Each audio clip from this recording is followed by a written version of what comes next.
All right, welcome to the July 25th, 2024 meeting of the Rules, Policy, and Governance Committee of the Tennessee Public Charter School Commission.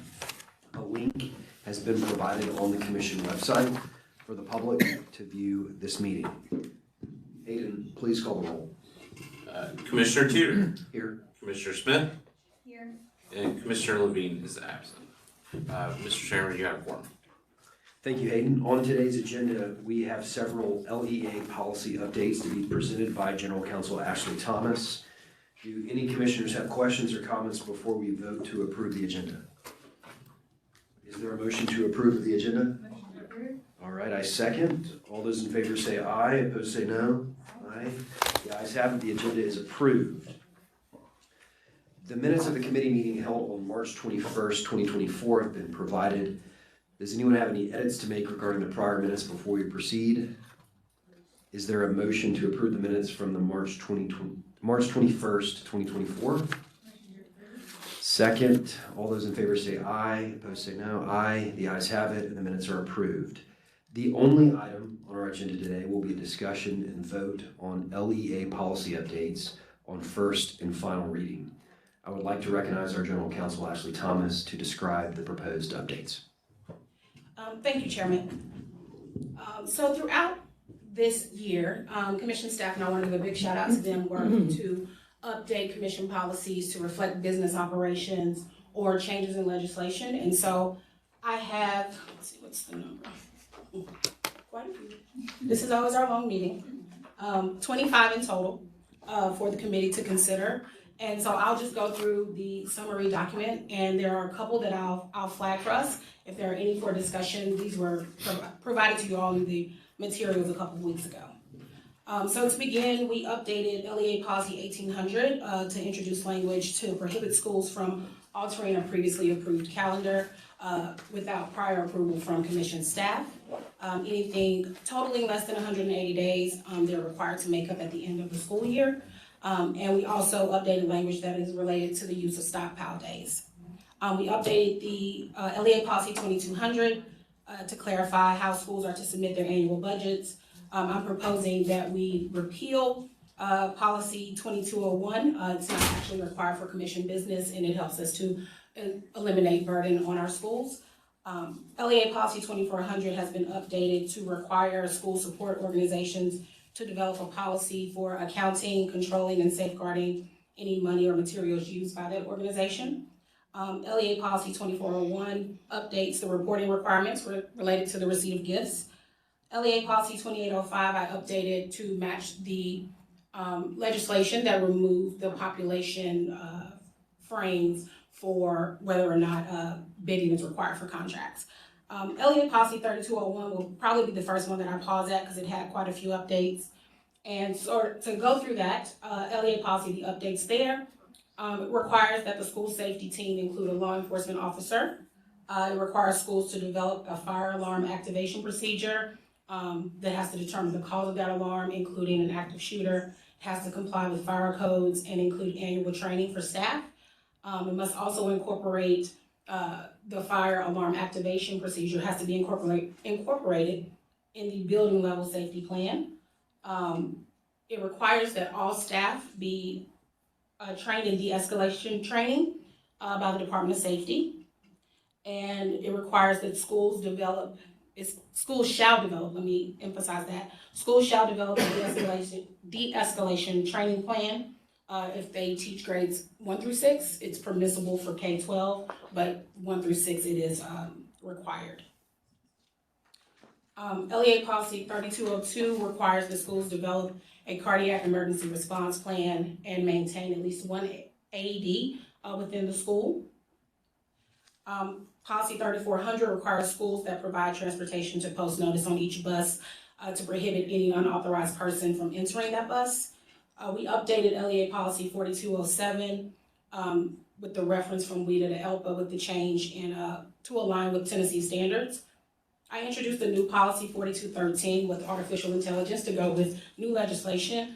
And because the reporting requires that the schools submit that to DOE by July 1st, we worked with our operators previously to make sure they were in compliance for this year, but this policy would be in place for future years. LEA Policy 4400, we updated to include the legislative change that introduced a 60-day timeline for review of any library materials that are flagged by a parent or an individual that reviews the school's library collection. LEA Policy 4502 does require schools to adopt a code of conduct for visitors that enter school grounds and the behavior that's accepted on those school grounds.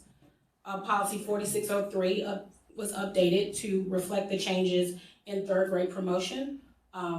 There are quite a few changes there as well as aligned with new legislation. We also included language here for schools to notify parents in grades 3 and 4, with grade 3 or 4 students, of the promotion and retention requirements at the beginning of each school year. LEA Policy 4605, we removed outdated language related to early graduation for high school students. LEA Policy 6300, we require schools, again, that provide that transportation to post that notice on the bus that would prohibit unauthorized people from entering that bus. LEA Policy 6303, we introduced threat assessment requirements in alignment with legislation changes. And those threat assessment requirements are when mass violence is threatened. And so it requires staff to really determine if that is a credible threat and then implement policies surrounding that. We updated LEA Policy 6305, which is actually a number change. It's currently 6304.01, and I think it's just easier if it's 6305. So I'm proposing that we change that number, but this is the Title IX and sexual harassment policy. We introduced language to require the schools to provide a notice of non-discrimination to students, parents, guardians, employees, and applicants upon admission or beginning employment. We state that the notice has to be posted on the website, in each handbook, in any material that is given out. And then we also entered language that details the grievance procedures for any sexual harassment complaints that the commission may receive. It is in alignment with federal law, but it is easier, more accessible through our policy, so we also included it there. We updated Policy 6309 to again introduce that threat assessment language for a student who threatens mass violence on school property. And it includes clarifying language around students with disabilities to make sure that all procedures are followed. Policy 6313, we updated requirements to be included in the school's discipline policy or the code of conduct. Policy 6317, we updated disciplinary actions that are available to a school's disciplinary hearing authority. There's an additional remedy that is available to them now, and so we wanted the policy to reflect that. Policy 6400, we entered language that requires school leaders with an opioid antagonist on campus to ensure the storage is in accordance with the manufacturer's instruction. And we require commission-approved high schools to develop an athletics emergency action plan, again, that is related to having an AED on campus and being used at maybe after-school events as well as throughout the school day. Policy 6304 removed outdated language regarding student admission and participation in a school setting. LEA Policy 6409, we updated information required to be submitted to DCS each year. And we updated information for the Rutherford County Commission-approved schools for their reporting purposes for child abuse because we have a school coming on board that is authorized in Rutherford County.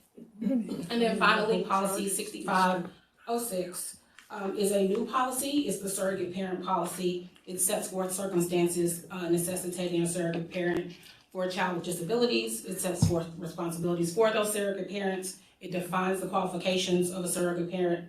And we require our schools to adopt policies and procedures related to recruitment, training, and the assignment of a parent. And then it includes a notice requirement that the commission be notified of that assignment within 14 calendar days. I know that was a lot of information, probably at warp speed. My apologies. But I will stop now for any questions you all have. Thank you for all of that. Just to clarify, so are we required basically to adopt all of these because of the legislation that was passed? Or are there any that you can kind of? So these policies, with the exception of the surrogate parent, are already enacted policies by the commission. And then of course the one that I am proposing that we repeal. We try to only draft policies where it is statutorily required. So the short answer is yes, but the longer answer is to comply with state laws. It is, what I'm finding is, when talking to our operators, it's a lot easier if we have a policy that we can point to and go with there. There is some, leeway on the language and how restrictive we want to be, but we're trying to respect that autonomy where we can. And so a lot of the language may mirror legislation, but if there is a way in which we tell them they need to develop a policy, we don't want to be so prescriptive to tell them exactly what their policy needs to say, and that's sort of the way we respect the autonomy there. I think I was just thinking about like the first one, school calendar, like if they make a small change, I was just thinking back to the panel and all the bureaucracy. Mm-hmm. Like, do we need to know if they make a small change to their calendar, but they're still over 180 days? Like, is that? The answer is yes, because it messes up their ADM. Okay. Like we've had issues this past year where they've changed their calendar and didn't tell us, and Okay. then that messes it up in the greater.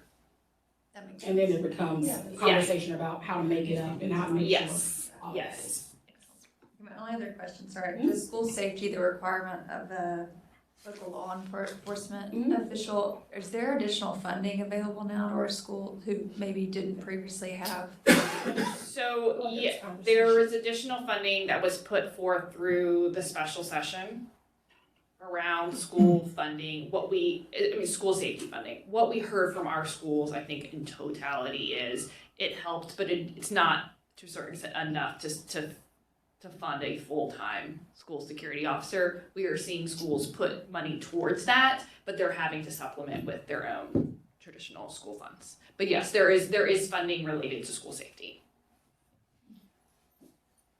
Well, and just to clarify, this policy doesn't require them to have a SRO on campus. This is just part of the school safety. It's part of the Yeah. plan, sort of consulting. Gotcha. Okay. Thank you.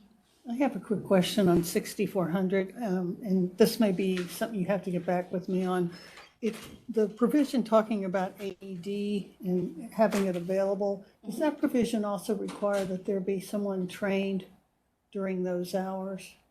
And because, I've run into this in my prior life. It's having the device is great, but if you don't have somebody who's been trained to use it, this isn't something you want to learn on the job. And it just has a reference to a Tennessee code section. Mm.